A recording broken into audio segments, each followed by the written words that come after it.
Aloha, Sharks Nation, and welcome back to Sharks Weekly, your inside look at Hawaii Pacific University athletics right here on the Hawaii Sports Radio Network, 95.1 FM and AM 760.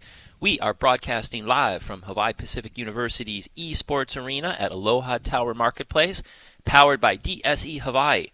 I am your host, Jeffrey Rich, HPU's Chief Marketing and Communications Officer, and with me, as always, is my co-host, HPU's Director of Strategic Communications, Mr. Gregory Fishbach. Today, we have a very special episode of Sharks Weekly prepared for you. Instead of our normal format of bringing on one head coach and a few of the student athletes on their team, we're doing a deep dive today in honor of National Women and Girls Sports Day. We'll be talking with three women who truly represent the values of HPU, that is Aloha, Pono, and Kuleana, and they represent those values both in athletic competition and in their daily lives. So, in the coaches' corner today, we have assistant coach of the women's soccer team, Ms. Sarah Inafuku, and joining her are two HPU student athletes, Giselle Jizzy Javi of acrobatics and tumbling, and Kalea Agel of women's soccer. Welcome, everybody, and Coach, let's get started. First, a little bit on your background. So you were a former standout athlete at Waianae High School and went on to Division I Grand Canyon University, where you earned academic all-WAC honors, both before transferring, and then after graduation, you went to Ottawa University in Arizona, and while there, you helped lead the Spirits to an NCAA championship with an amazing 10-goal and 9-assist season.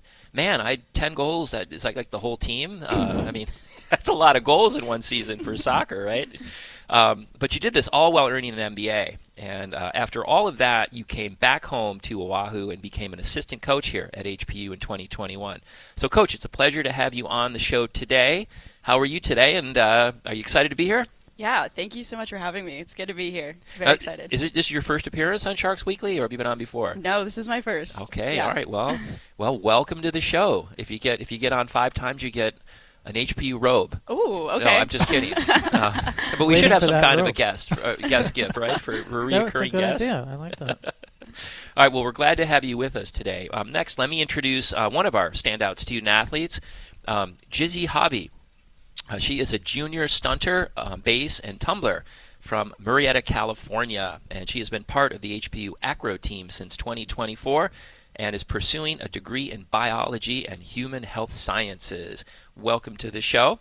And our second athlete is Kalea Agel, and she is a senior midfielder from Cibolo, Texas. She has been part of the HPU soccer team since 2022 and is pursuing a degree in psychology. This year, she helped bring in a shutout victory over San Francisco State when she drove in Soraya Berghart's off-target shot, which ricocheted off the post in the 83rd minute of play, making her one of only 4 Sharks to find the back of the net this season. Wow. That's fantastic. Jeff, what is an off-target shot? Well, I guess the question would be, is that a purposeful off-target shot, or, I'm just wondering. I assume, it didn't go straight towards the goal, but you guys explained to us. Yeah, let us know. Yeah, tell us what an off-target shot. I think it's a nice way of saying she didn't score.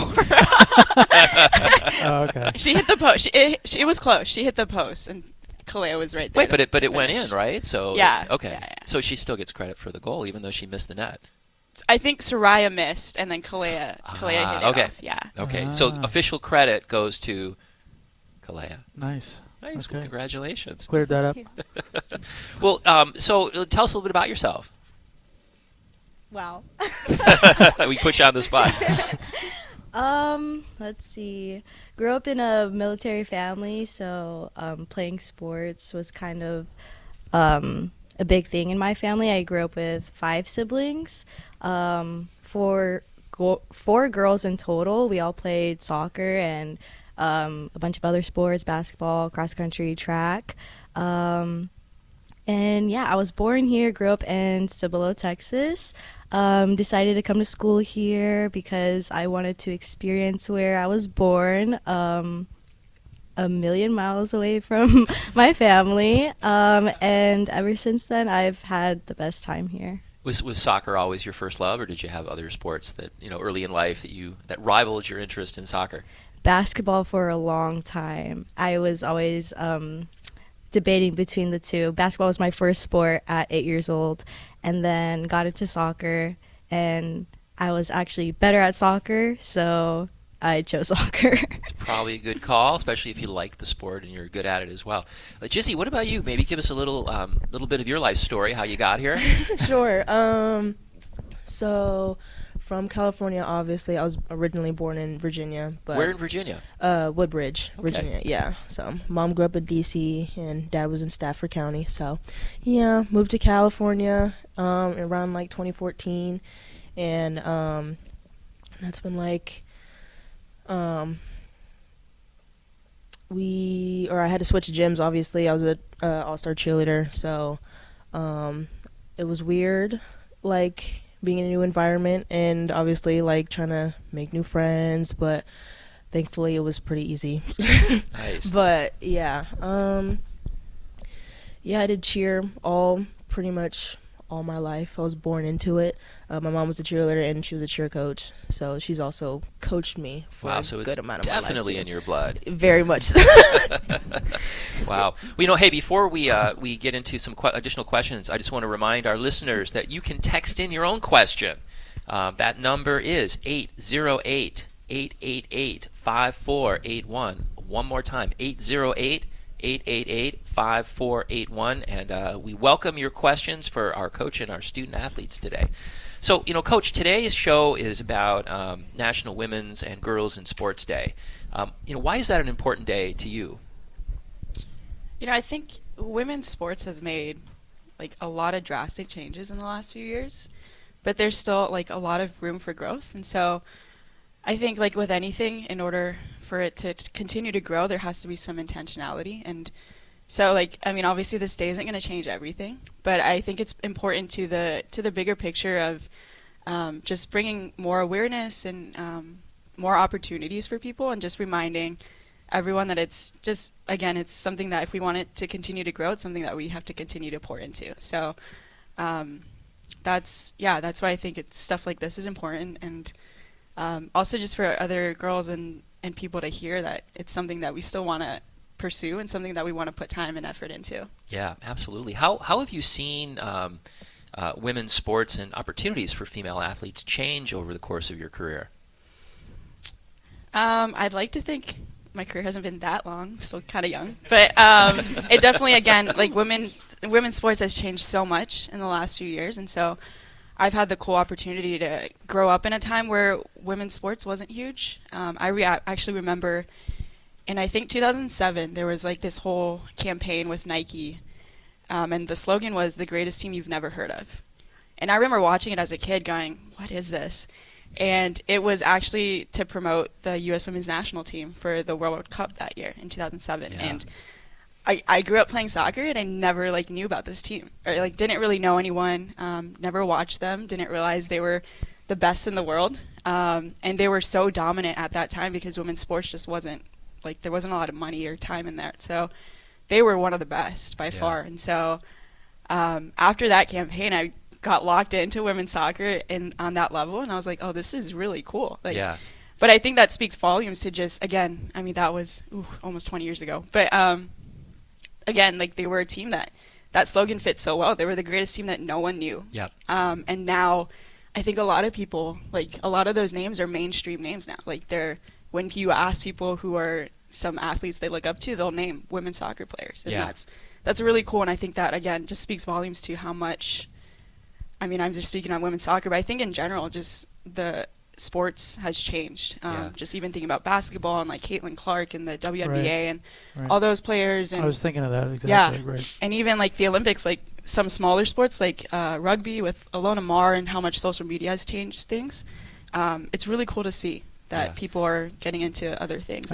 Women's tennis. Women's tennis. Starting finished. with lobbying. Back the Billie Jean King movie was out not too long ago, and it talked about how she created equal pay or more equal pay for women.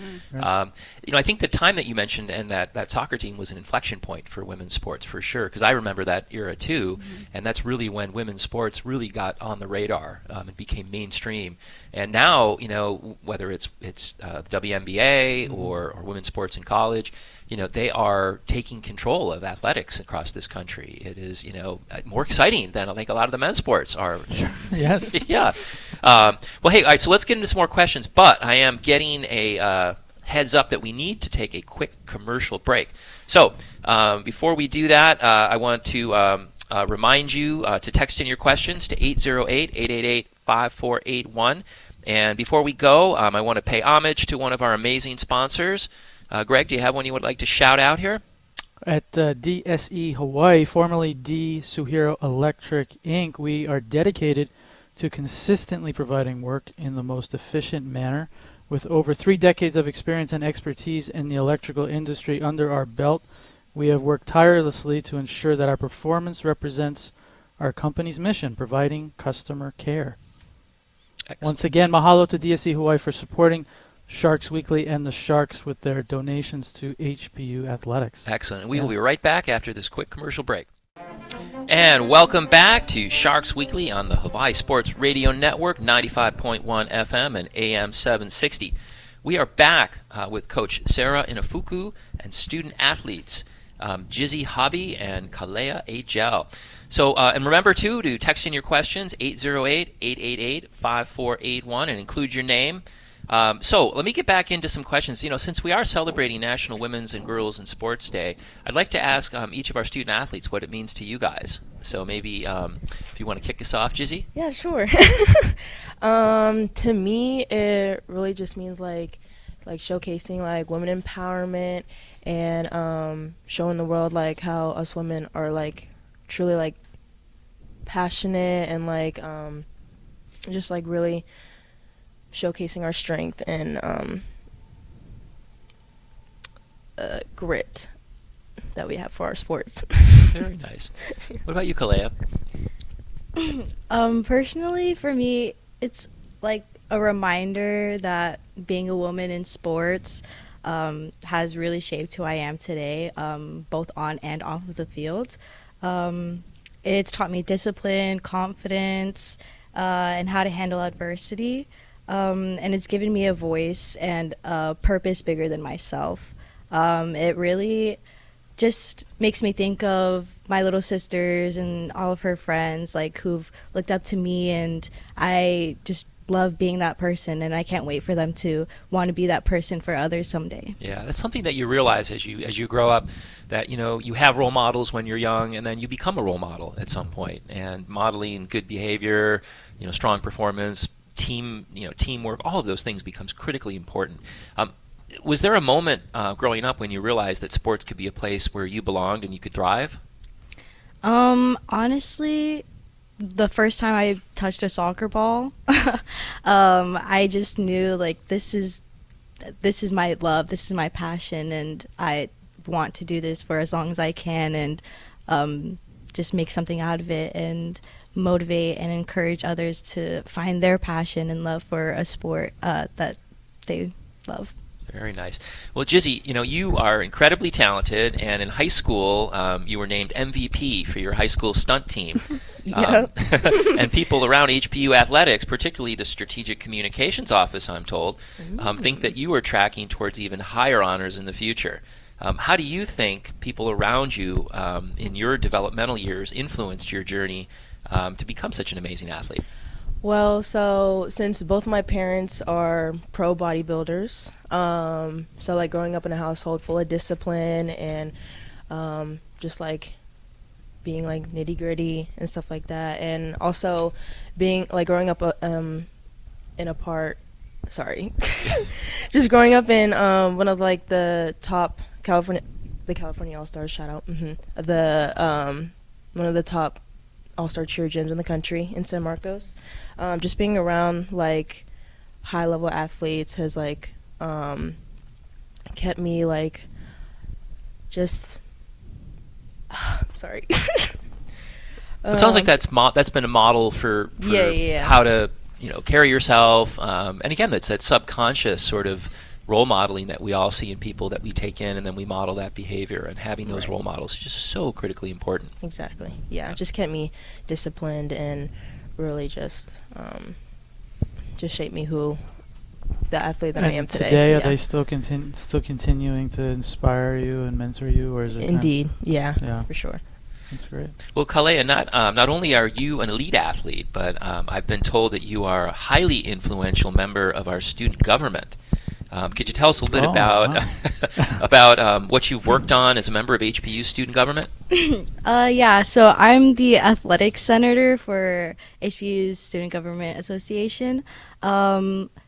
I last semester did a fall shark social tailgate, which in my mind, I just wanted to help the athletes kind of push out their schedules and socialize with the rest of the student body to get them to come to games and help support and just bring up some shark spirit. How has being a student athlete helped you in other academic and personal pursuits? Have you learned things in your athletic career that you've translated into other success in personal and academic life? Oh, for sure. Time management, first of all. If you're not early, you're late. So I kind of take that into going to class or work or getting assignments done. May not happen every single time, but I do try my best. And just the discipline to do things on my own time, just like practice. If you want to get better, you have to do work outside of practice and games. So just taking the time to really work on schoolwork whenever I can, prioritizing school before sports. Yeah. Yeah, those are excellent skills and traits to pick up. I know, Coach, through your athletic and coaching career, what's been the proudest moment so far that you can recall? Oh, wow. I think one moment that just stands out for me, growing up here on the island, Hawaii women's soccer, like the University of Hawaii, that's the highest level of soccer that we have here. And so I grew up watching them all the time. I'd go out to YPO Stadium and watch them play and look up to those girls that were on that team. And that was an era of like Natasha Kai, and who's an Olympic gold medalist. And so I got to watch some really, really cool people play. And so I grew up going to that field and dreaming of like playing in that field one day, not necessarily for UH, but just to play there in front of my family and friends. And then come to college, my senior year, GCU finally made it out to Hawaii, and we played in the stadium, and I got to play in front of family and friends. And so that for sure is a moment that stands out to me of kind of a full circle, really, really cool, just to get to play there again. Wow, it must have been overwhelming, that first experience in that size of an arena, and that level of competition. Boy, so were you influenced? Did you go into that experience already knowing that this was for you, or did that revelation sort of come out of that experience where you felt a part of the sport, you felt excited about moving forward? But what was the impetus for your your athletic passion, if you can recall?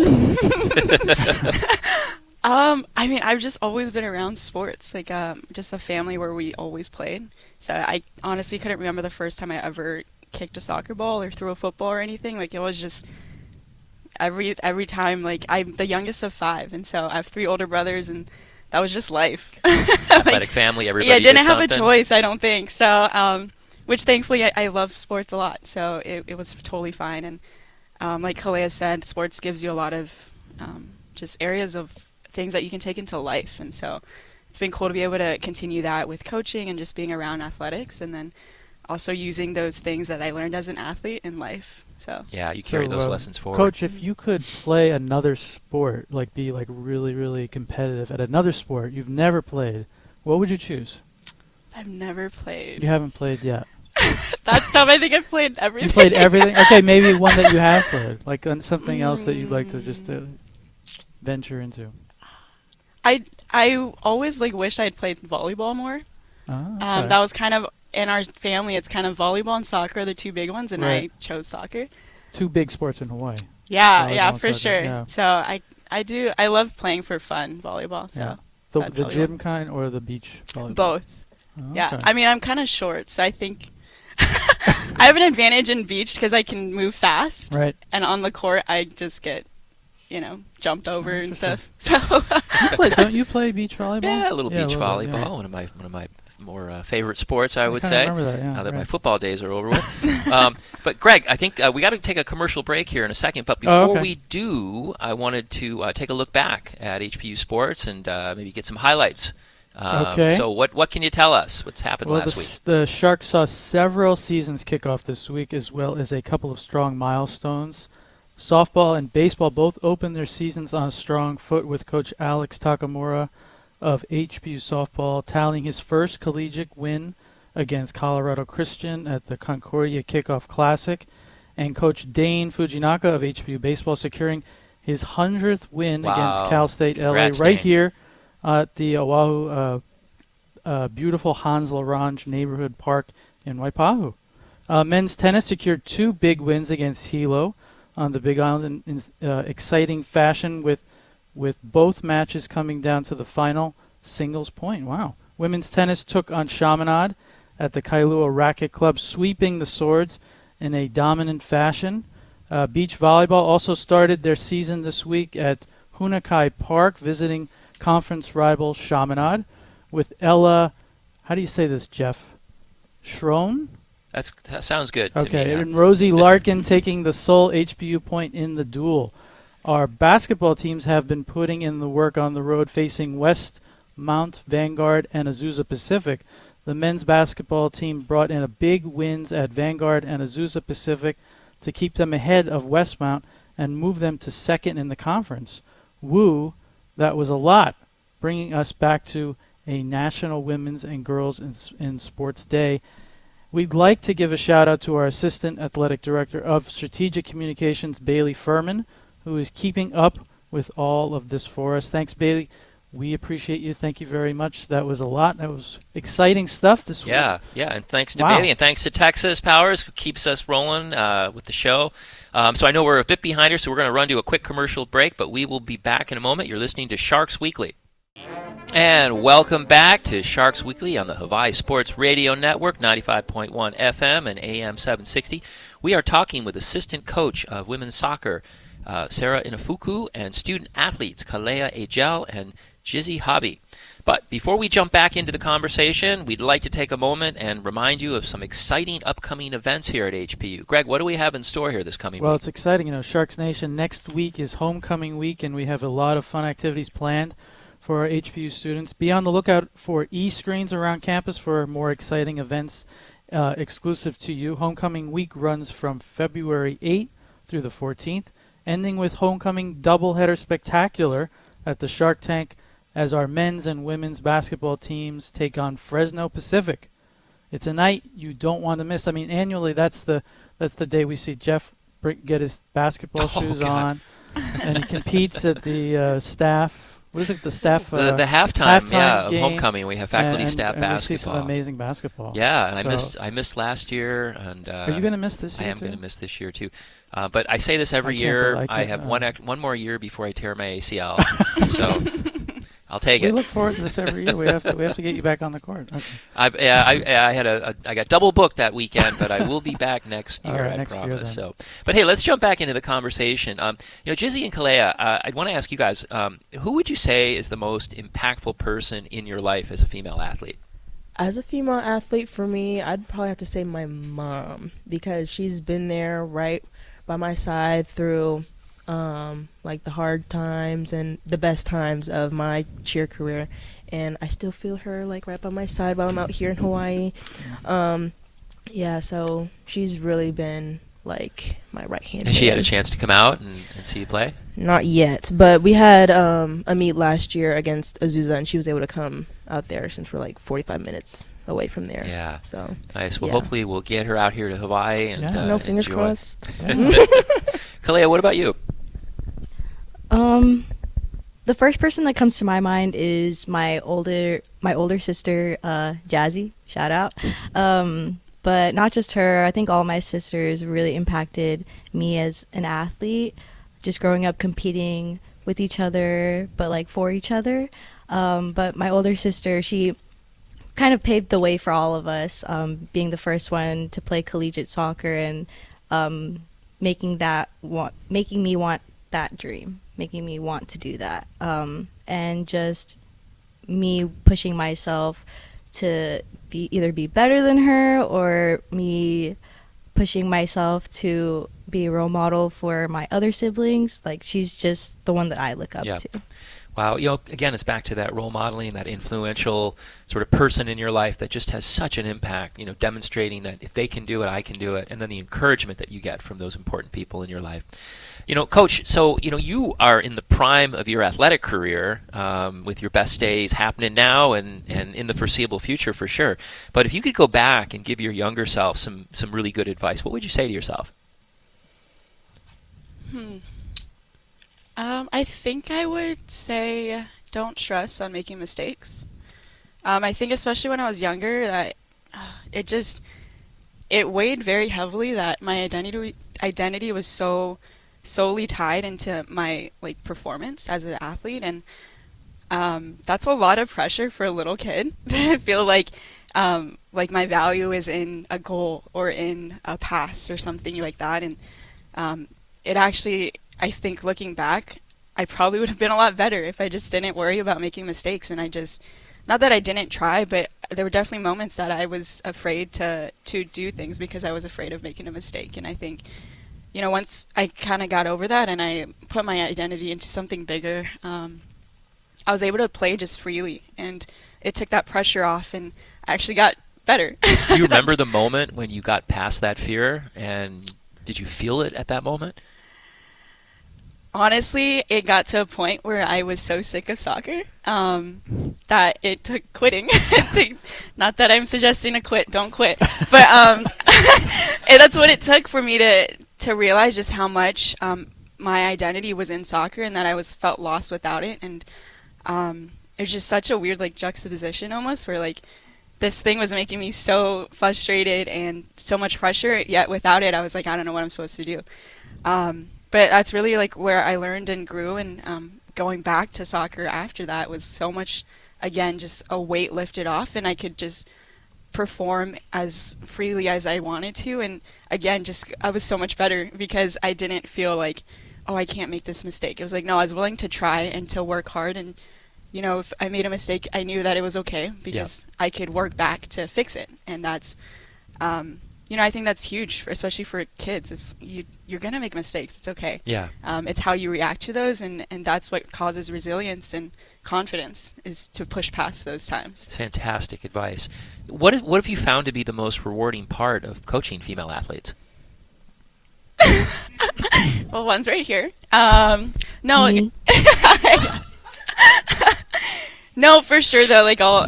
Being all serious, it is really rewarding to see the athletes grow up, and soccer is just such a small part of their life, and so watching them grow and move past this, and we only have them for most 4 years in college, and so but I think it's 4 of the most pivotal years in someone's life, and so watching them grow and learn and just be better people, not just players, that's for sure one of the biggest reasons why I'm in it and why I'm here. Yeah. Wow, fantastic words of encouragement and wisdom, and I can only imagine what it would be like to hear a pregame, hype speech from you for your team. Is it pretty good? You and me both. That's crazy. I'm just kidding. So, Coach, how do you teach not fearing making mistakes in sports? Because that really holds a lot of players back, the fear of making a mistake. Yeah, I think, I've been a player way longer than I've been a coach, so it's something I'm still kind of learning on this side of it. But I think, of course, it starts with me as a coach and leadership of how to respond to those mistakes when they happen, and finding that balance of pushing them, but also encouraging them and letting them know that it's okay, and that, I think also just reassuring athletes of who they are, and we know that they're capable of something, that again, that mistake doesn't identify who they are as a player. It's they're more than that, and so tapping into that rather than focusing on the mistake itself, I think, I don't know, maybe Chloe can speak to that, but I think that helps more as for players, and I know that if I had heard that as a player, that would help me a lot more to realize okay, no, it's again moving past the mistake, and what do I do now that the mistake's already done? So how do I recover and how do I learn from that? I think, in my experience, the best athletes, the most elite athletes, especially tennis, have no fear of making a mistake. Like, they just don't even think about it. Those big points, right? Those big moments. You think of all these elite athletes, right? They just, I don't know how they do it, but they just don't even think about it. Yeah, it's getting and in that's the flow. what makes them really elite, right? Yeah, I think it's getting in the flow of the game, forgetting about everything, but being so focused on that moment. That's really hard to learn. Yeah, it is. It's definitely a skill, though. All right, so Jizzy, so this might embarrass you a bit, but you know that we've had Coach Daisha Paulino on a couple of times this year already. And the last time that she was on, she was asked who on the team creates the most energy and hype. And without hesitation, she named you. And then your teammates, Bree and Haley, immediately affirmed what Coach Paulino said. So how do you feel knowing that your coach and your teammates have your back and think so highly about you and your contributions? And this is a quote. They refer to you as a ball of sunshine. I remember that. Well, I feel very honored that I could be that character, I guess, for the team. Yeah, I really feel like I was put on this earth to just light the room and just get everybody laughing, in a good mood. And if I see someone on the side just having a little hard time, I'm like, hey, come on, I'll crack a joke or something, get them laughing and get their mind off of whatever's bothering them. So yeah. That's great, and what a great method for getting people comfortable and feeling in the rhythm. It's so important in the locker room, right? Having that energy, that fun, to be light, right? Yeah, and creating that team chemistry that brings everybody together to outperform what individuals could do. That's the part of team sports that I love. So Kalea and Jizzy, let me ask you a question on this whole question of role modeling. But what would you like to say to any young girls who might be listening to the show right now and who might think that sports aren't really for them? In the same way that boys feel that way. I would say just go for it. Don't worry about what anybody thinks. Just do what you want to do. Like, even if it's just if you want to be a football player, be a football player. Shoot. Don't let anything stop you. Yeah, just going off of that full Sunday. I mean, you can do anything a boy can do. If anything, you can do it better. You just have to have the confidence and just go for it and not care what those boys think. Yeah, I think that's great advice. It's nice to see, women rising to positions of power in corporate America and politics and sports, and it really is changing the world for the better, I think. So I'm excited about that movement. Coach Inafuku, so I think it's safe to say that you have a great perspective on what it's like to be both a woman and a girl in sports, from a young age to the age you're at now. So from a standout high school athlete all the way to being a college coach, following your passions across the country and eventually coming back home to Oahu here in Hawaii. What, in your experience, how do you feel Hawaii does in promoting girls and young women to join sports and become a part of that athletic community here on the island? Is it a welcoming, safe place? Are there things you'd like to see improved? Yeah, I think just thinking culturally, Hawaii is such an active state where you just have access to so many different things and activities and sports.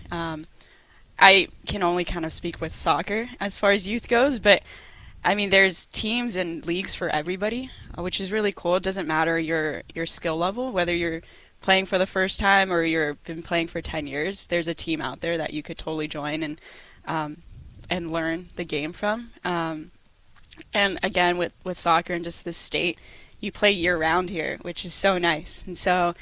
And I think soccer in general is very accessible. It's so easy to learn, and it's fairly cheap compared to other sports. And so in that realm and environment, I think Hawaii does a really good job of just allowing avenues for different people, no matter their skill level. And you can find a team out there for you if you want. Yeah. And that's why soccer is the most, I think, exciting and prominent sport across the world, is that it's just easy to pick up and play. You just need a ball and a place to kick it around, right? All right, so we have to take our quick break before our last segment of the show, but we have one more opportunity to get a text question in there to 888-5481. And when we come back, we will see what questions have come in for our athletes and our coach today. You were listening to Sharks Weekly. I'm your host, Jeff Rich, and we'll be right back. And we are wrapping things up here on a special edition of Sharks Weekly honoring National Women and Girls in Sports Day. And we are joined by women's soccer assistant coach Sarah Inafuku and junior acro standout Jizzy Hobby and graduating senior Kalea Agel. At this time, we would like to give also a shout out to our producer, Mr. Paul Breck, and our program manager back at the Hawaii Sports Radio Network studio, Kule Agbiani. They keep us on time and on topic and on the air. So let's jump back into questions, but I want to see what text questions may have come in over the last 45 minutes or so. So, Mr. Paul Breck, has anything interesting come in? Yeah, and I think we should start with Kalea because she has been very, very chatty throughout this, so I'm always curious her answers. We got one specifically, and they did text in to say this question is for Kalea Joe. What do you attribute your drive to pursue greatness in your own right? And I'm going to read this verbatim. What do you attribute your drive to pursue greatness in your own right with athletics, academics, or in life in general? Also, who do you attribute your competitiveness, success, and passion in athletics to? Mommy or daddy? With a crying, laughing face, and then signed, Mommy and.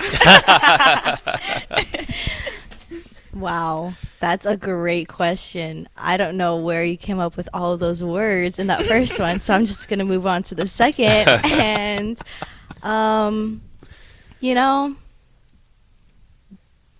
this is kind of hard.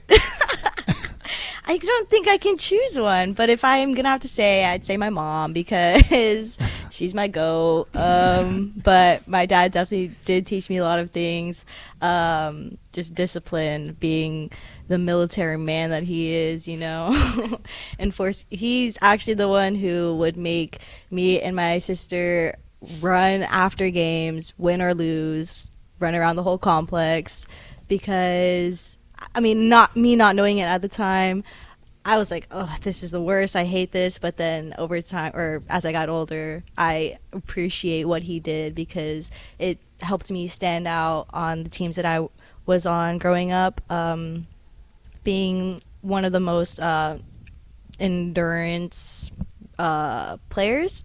But yeah, my mom, she's the best. Definitely just have all of my athletic and intelligence and my looks, everything comes from her. So Sorry, Dad. Yeah, sorry. Not sorry, but love you. Oh, man. All right. I figured we'd get a pretty good answer out of that. This one for the both of you, what is it like balancing life as a college student athlete? What are the challenges that you go through and how do you overcome them? I guess we'll ask you each for the biggest challenge you feel like you face as a collegiate student athlete or that you feel that you've faced up into this point. Does anything stick out, come to mind right away?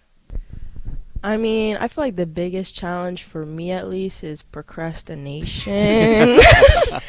Like, I get home from practice, immediately want to hit my bed and take a nap. But I know I got to do some homework and some studying for some exams, and I got some stuff due, so I just got to just force myself and really be disciplined on that part. But yeah, procrastination is definitely one of my biggest challenges as a collegiate athlete. Understood. Student athlete. Yes, student athlete. Very important we add that in there. Anything to add from your point of view? Honestly, for me, I think it's more of finding time to just enjoy being here without school and sports. Taking time to practice self-care. It's very important, especially for student athletes, and I feel like some of us kind of push that off because school is important, soccer or athletics is important, and we want to perform to the best of our abilities in both aspects. But being able to juggle those and practice self-care is also very important. Some pretty good advice, some pretty good pieces. Coach, I guess I'll bring you in on this as well, both because you've got experience and because you've work with student athletes every day now. Is there anything that sticks out that it's like, oh, this is the biggest challenge that I see our players face on a day-to-day? Is there anything that comes to mind immediately for you? I mean, probably just time management. It seems that might be the Yeah. string that goes through all three. Yeah. Gotcha. All right. And then going back to Jizzy there, we got somebody asking, what makes acrobatics and tumbling so special for women as a college sport, especially considering the recent news as it takes the next step up as an NCAA collegiate championship sport? What makes acro and tumbling so special for women? What makes it so special is that we've got a bunch of girls coming in from all sports like cheerleading, gymnastics, rhythmic gymnastics, and all kinds. So it really just like showcases how would you put this? I don't know how I'd word that. But The diversity of skills. Yeah, there it is. Just helping out. Yeah, thank you. Teamwork. You're welcome. Needed that.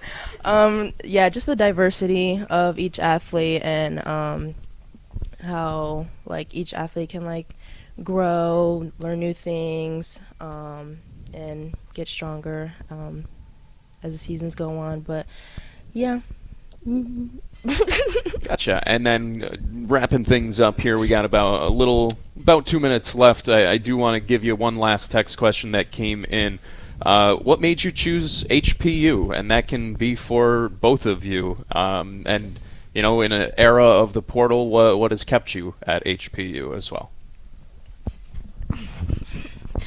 I chose HPU because I knew I didn't want to stay in Texas. It was either California or here. I had the opportunity to go to either one, but I chose here because it's far enough away to where it's not easy to go home and rely on my family. I wanted to really be independent in college, and yeah, that's why I chose HPU. I stayed because, given the portal era, I think that's insane, but because it's just so easy to just go into the portal and transfer schools. But I feel like with HPU, it's a little tough to just transfer given it's a private university, so the credits are a bit tricky, but I think just thugging it out and staying here was my best option. I think you made a good choice. I agree. I love it here. Go Sharks. Jizzy, just about under a minute left. What made you choose HPU? Really just the athletic program, and obviously being here in the nice sunshine weather. Gotta love it, and the culture. And my dad also said, do not stay home. Choose a school very far away. So To a school far away. far away. So That's definitely fine. chose as far as you can. Nice. Get. That's true. Well, I hear the music, and that can only mean one thing, and that our time is over for this week. But it's been a wonderful show. I'd like to thank you guys for joining us. So a huge thank you to assistant coach Sarah Inafuku and student athletes Jizzy Javi and Kalea Ejel for joining us today. You've been listening to Sharks Weekly, broadcasting live from Hawaii Pacific University's eSports Arena at Aloha Tower Marketplace, powered by DSE Hawaii. And you are listening to the Hawaii Sports Radio Network on 95.1 FM and AM 760. Sharks Weekly airs